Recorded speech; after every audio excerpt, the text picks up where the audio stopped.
کیا آپ نے اپنے بچے کے دانتوں پہ سفید چاک جیسے دبے دیکھے ہیں؟ کیا آپ نے سوچا ہے کہ یہ صرف دودھ کے دانتوں کا مسئلہ ہے اور مستقل دانت آنے کے بعد سب کچھ ٹھیک ہو جائے گا؟ اگر آپ بھی ایسا سمجھتے ہیں تو یہ ویڈیو آخر تک ضرور دیکھیں، کیونکہ یہ سفید دبے مستقبل میں بچوں کے مستقل دانتوں کو کمزور، حساس اور بدصورت بنا سکتے ہیں۔ آج میں آپ کو بتاؤں گا یہ سفید دبے کیوں بنتے ہیں، کیا یہ کیلشیم کی کمی ہے یا کوئی بیماری، کیا یہ بعد میں آنے والے مستقل دانتوں کو بھی متاثر کر سکتے ہیں، اور سب سے اہم اس کا علاج اور بچاؤ کیسے ممکن ہے۔ تو آئیے شروع کرتے ہیں۔ السلام علیکم فرینڈز، آپ دیکھ رہے ہیں ڈینٹل ٹپس، اور آج کا ٹاپک ہے وائٹ سپاٹس آن کڈس ٹیتھ۔ بچوں کے دانتوں پہ سفید دبے کیوں بنتے ہیں؟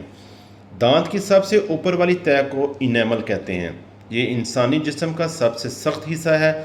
جب کسی وجہ سے یہ تہہ مکمل طور پر مضبوط نہیں بن پاتی تو دانت پہ سفید کریمی یا چاک جیسے دھبے نظر آنے لگتے ہیں۔ یہ مسئلہ کئی وجوہات سے ہو سکتا ہے۔ پہلی وجہ انیمل ہائپورمنرلائزیشن۔ اس کا مطلب ہے کہ دانت بنتے وقت اس میں ضروری منرل صحیح مقدار میں جمع نہیں ہو پاتے۔ نتیجہ دانت کمزور بن جاتا ہے، اس پر سفید دبے نظر آتے ہیں۔ دوسری وجہ فلورائڈ کی زیادہ مقدار۔ اگر بچپن میں ضرورت سے زیادہ فلورائڈ استعمال ہو جائے، جیسے ٹوتھ پیسٹ کو نگلنا یا پانی میں فلورائڈ بہت زیادہ مقدار میں ہونا، تو اسے ڈینٹل فلوروسس بھی ہو سکتی ہے۔ اس میں بھی دانتوں پہ سفید اور بعض اوقات بھورے دبے بن جاتے ہیں۔ تیسری وجہ بیماری یا تیز بخار کی۔ اگر بچہ بہت چھوٹی عمر میں بار بار شدید بخار کی وجہ سے یا کسی انفیکشن کی وجہ سے یا کسی سنگین بیماری کا شکار ہو رہا ہو تو دانت بنتے وقت انیمل متاثر ہو سکتا ہے۔ چوتھی وجہ غذائی کمی۔ کیلشیم، وٹامن ڈی اور فاسفیٹ جیسے اہم غذائی اجزاء کی کمی بھی دانتوں کی مضبوطی کو متاثر کر سکتی ہے۔ پانچویں وجہ شروع ہونے والی کیوٹی ہے۔ کبھی کبھی سفید دبا دراصل دانت خراب ہونے کی پہلی علامت ہو سکتا ہے۔ اگر اسی وقت علاج کر لیا جائے تو دانت کو مزید خراب ہونے سے بچایا جا سکتا ہے۔ کیا مستقل دانت بھی متاثر ہو سکتے ہیں؟ جی بالکل ہو سکتے ہیں۔ اگر مسئلہ صرف دودھ کے دانت میں نہیں بلکہ دانت بننے کے عمل کے دوران ہوا ہو تو مستقل دانت بھی سفید، زرد یا بھورے دبوں کے ساتھ نکل سکتے ہیں۔ ایسے دانت جلد ٹوٹ سکتے ہیں، سینسٹیو ہو سکتے ہیں، کیوٹی لگ سکتی ہے اور دیکھنے بھی اچھے نہیں لگتے۔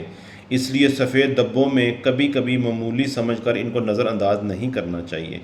اب بات کرتے ہیں ان کی ٹریٹمنٹ کی۔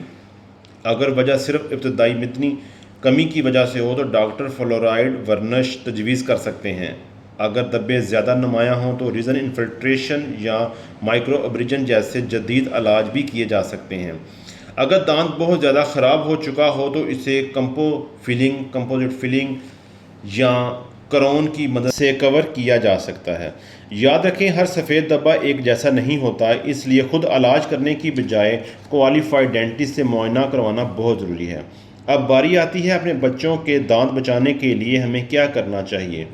بچوں کے دانت بچانے کے لیے ہمیں بچوں کو دن میں 2 مرتبہ دانت صاف کروانے چاہیے، رات سونے سے پہلے اور صبح ناشتہ کرنے کے بعد۔ اور کوشش کریں کہ چھوٹے بچوں کو 10 سال سے چھوٹے بچے ہیں ان کو فلورائڈ والے ٹوتھ پیسٹ مناسب مقدار میں استعمال کروائیں، یہ زیادہ بہتر رہتا ہے۔ اور بچوں کو دانت صاف کرواتے وقت ان کو زیر نگرانی دانت صاف کرانے چاہیے۔ چھوٹے بچے دانت صاف کرتے وقت ٹوتھ پیسٹ کو نگل لیتے ہیں، یہ بھی نقصان دہ چیز ہے۔ بچوں کو میٹھی چیزوں سے پرہیز کروائیں، ٹافیاں، چاکلیٹ، ایسی میٹھی چیزیں، مٹھائیوں سے، کولڈ ڈرنک سے بچوں کو پرہیز کروائیں، ان کو کم مقدار میں دیں۔ اور ہر 6 ماہ بعد اپنے ڈینٹل کو لازمی چیک اپ کروائیں، یہ آپ کے بچوں کے لیے بہت ضروری ہے۔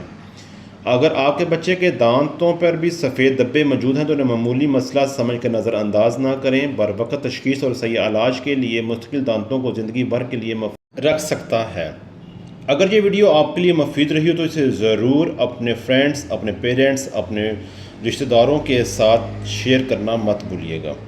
اور دانتوں کے متعلق مفید معلومات حاصل کرنے کے لیے ہمارا چینل ڈینٹل ٹپس اردو، اس کو بھی سبسکرائب کرنا اور بیل کے بٹن کو دبانا مت بھولیے گا۔